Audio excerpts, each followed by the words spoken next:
ขอเรียนเชิญเสนามาพี่น้องเด้อร่วมเป็นการเทศเด้อแสดงธรรมผู้ละ10ผู้ละ20ตามกำลังกับผ้าเข้าแล้ว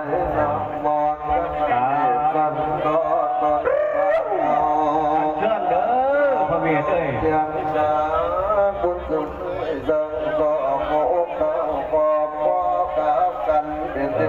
ศกายเทศตากำลังศรัทธาเด้อเสียง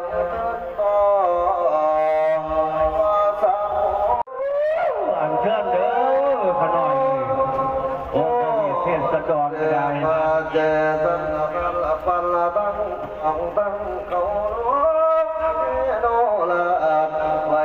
ทำบุญค่ายเทศเด้ออันเชิญค่ายกันอันเชิญ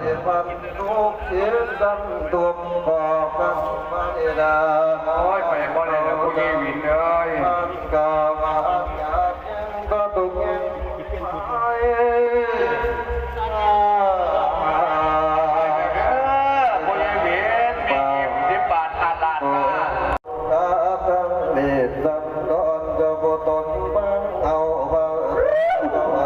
อันเชิญเด้อขน่อยเอ้ยก็ได้ที่ก็ได้เป็นวันดำมันสีเงินเอาละพักกันสักตาเจ้าตั้งเงินให้ละนุ่มละพักความอุ่นมันน้อมเป็นอันหนึ่งเดียวกันยามันยาวเลยนะแต่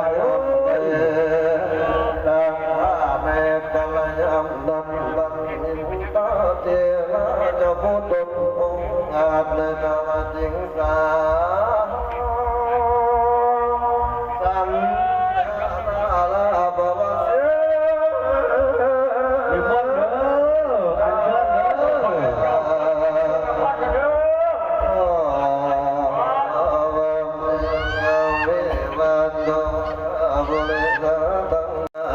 โศกโศและโศกกาสาเพลันพาเจ้ายังถูกมูสะผูกหมู่มวลมือท้องเสียตากะละเป็นบุญที่ถึงเสียที่กะไทยละกาได้มาความฟูมัวกันวานเดือจันนางป่าตำมาความฟูมัว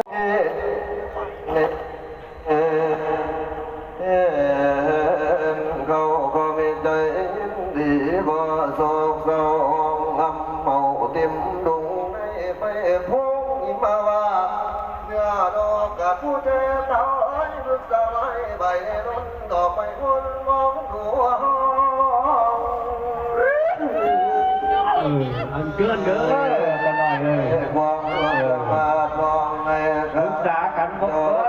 ก็อยู่กันหนีไว้ต้องจะหนีวันใจแต่ทำเองก็ได้บางคอยมาเป่ากาบาเราบอกเมือง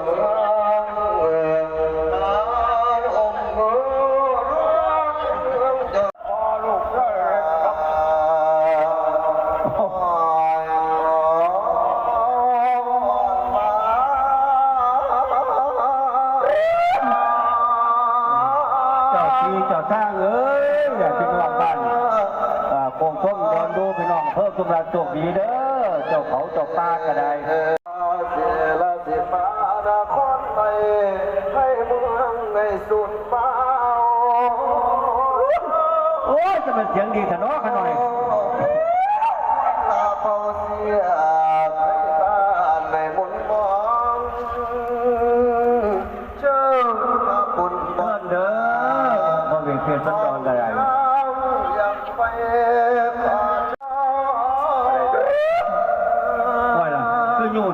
แบบเอารุ่นนี้จะเป็นยังไง ให้เมืองในสุนทร มันจะใส่บ่อข้ามบ่อสู้ถูกบ่อมาคาถา บ่เสียแต่บ้านเลยบ่บ้าน บ่อก็บ่ค่อยปาดเนาะ บ้านสร้างบ้านเมืองยังไม่พอ เจน่าอยู่ขันไส้อยู่ที่วันนี้ ดับเข้าสู่นครว่าสัน ชวนเลยเอาผู้เป็นพอไปเชิดมันจะคนพอ เอื้อนป่าปุ่นบองสาห้องยามกังเต้าขอเชิญ ขอเชิญเด้อองค์พระเมธเอ้ยพวกหน้ามัดที่ก็ได้ หลับฟังตาอ่านเล็กยาสองขอเชิญพระจำจองกับเขาสุรพรว่าหลับดอก เชิญเด้อ ก่อนมาลงกัน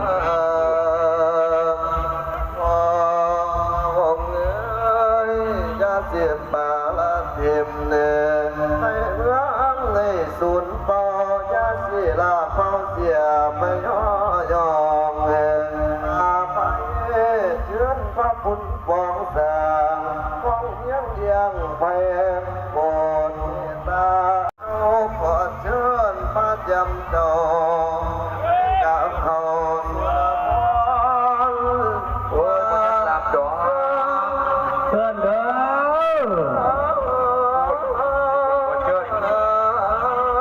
ก่อนมาลงกัน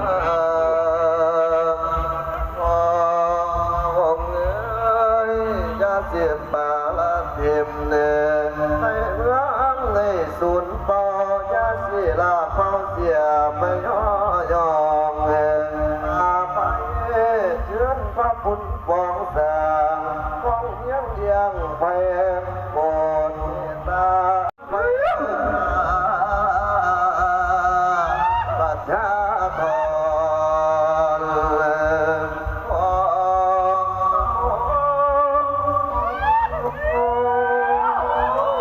อย่าเล่นทำเสียงพ่อมืออื่น รับอะไร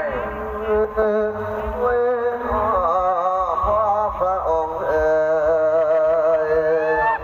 เมื่อเสนามาได้ตามไปแล้ววันนี้เอาปุ๊บ มันที่เฮ้ยอาจจะจัดแจงเนื้อตามเดิมคือเก่าไปให้ครับสู่บ้านขึ้นโค้งสู่นคร จนบอกไปแล้ว ที่ได้ไปเยอะหรอกโดนพ้นก็ได้ ลา